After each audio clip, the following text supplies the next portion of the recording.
नमस्कार मेरे प्यारे साथियों, आप सभी का स्वागत है हमारे प्यारे से यूट्यूब चैनल में, जहां पर आज हम आपको बॉटनी के फर्स्ट चैप्टर के बारे में बताने वाले हैं, जो कि मात्र हम 10 से 15 मिनट के अंदर आपका पूरा चैप्टर कंप्लीट करा देंगे।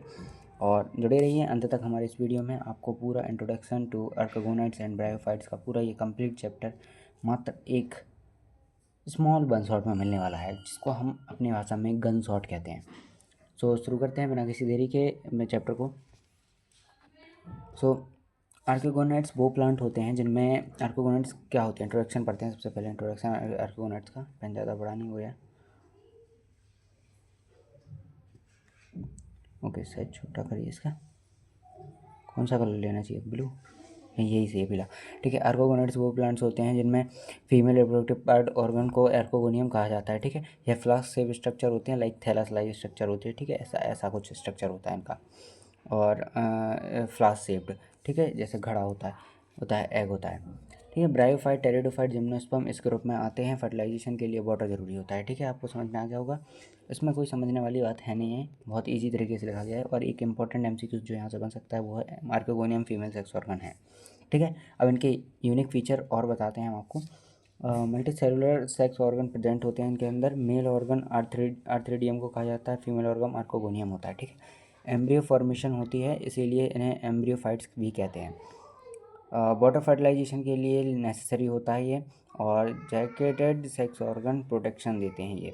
ठीक है, आगे बढ़ते हैं हम ब्रायोफाइट्स पर आते हैं। ब्रायोफाइट्स क्या होते हैं? ब्रायोफाइट्स को एम्फीबियन ऑफ प्लांट किंगडम कहा जाता है। ये चीज़ बहुत ज़रूरी है याद रखने के लिए आपको, ये एमसीक्यूज बहुत बार बनता है।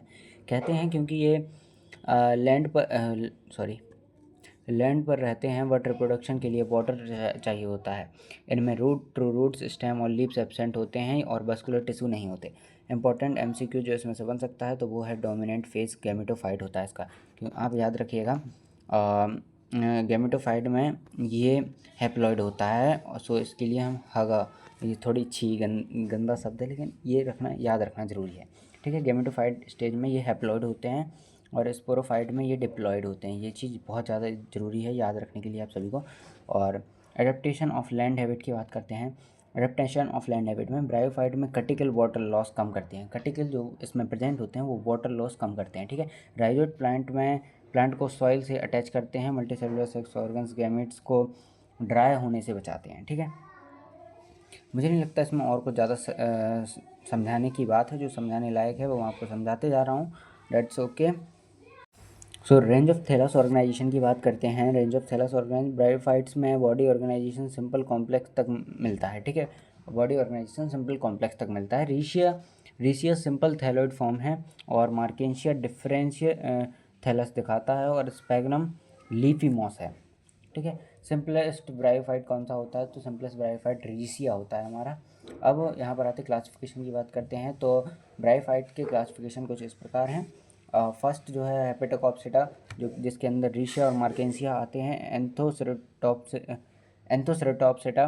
जिसके अंदर एंथोसेरोस आते हैं। एंथोसेरोस में आपको एंथोसेरोस का लाइक कैसा स्ट्रक्चर होता है? ये होता है हॉर्न लाइक स्ट्रक्चर होता है, लाइक भौंपू लाइक, हाँ समझ रहे होंगे। और इन दोनों का लिवर जैसा होता है। ठीक है, सो इसे हम लिवर वर्ड्स कहते हैं। ठीक है, अब ब्राइप्सिडा में स्पैगनम आते हैं, लाइक एग्जांपल। ये समझ में आ गए होंगे, ये याद कर लेना, ये ज़्यादा पूछे जाते हैं।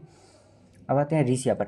रीसिया सिंपलेस्ट लिवर वर्ड हैं। थैलस डाइकोटोमसली ब्रांच होती हैं इनमें, और स्पोरोफाइट बहुत सिंपल और डिपेंडेंट होते हैं। ठीक है, उम्मीद है आपको रीसिया समझ में आ गया होगा, और इसका इंपॉर्टेंट एमसीक्यूज बन सकता है। तो रीसिया में इलेटर्स एब्सेंट होते हैं। मार्केंशिया की बात करते हैं। मार्केंशिया में डॉर्सी वेंट्रल थैलस होता है, और गैमा का प्रेजेंट होते हैं।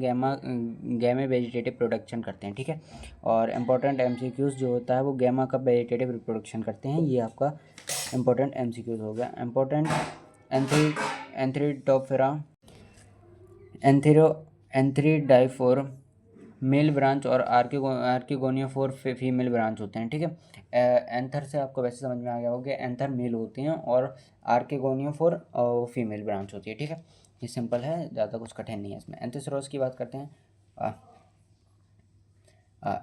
बात करते हैं। हम तो एंथोसेरोस जो कि मैंने आपको पहले बता दिया था कि ये हॉर्नवर्ट होते हैं। हॉर्नवर्ट कहते हैं क्योंकि इसका स्पोरोफाइट हॉर्न लाइक होता है, लाइक पहले भोंपू लाइक होता है, भोंपू लाइक, या जो ठेले पे बजाते हैं। इसमें नॉस्टॉक एल्गी के साथ सिम्बायोटिक एसोसिएशन होता है। ठीक है, सिम्बायोटिक एसोसिएशन मतलब क्या होता है ये आप मुझे कमेंट में ज़रूर बताइएगा।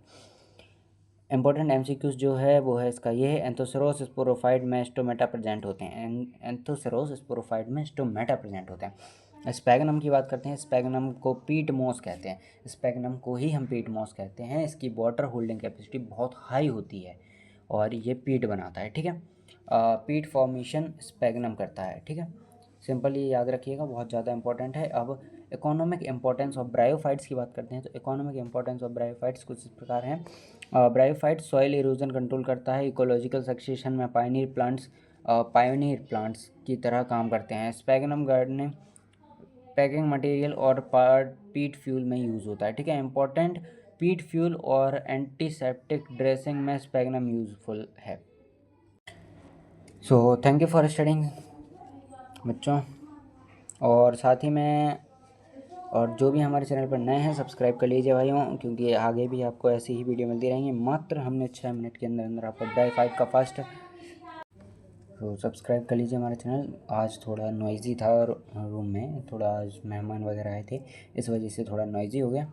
वरना आगे से याद रखिएगा आप लोग और सभी कि हमारे चैनल पर अभी जैसे कि हमने ये चैप्टर 5 से 6 मिनट में कंप्लीट करा दिया है, ऐसे ही आपके आगे के चैप्टर भी हम जल्दी से जल्दी कंप्लीट करा देंगे।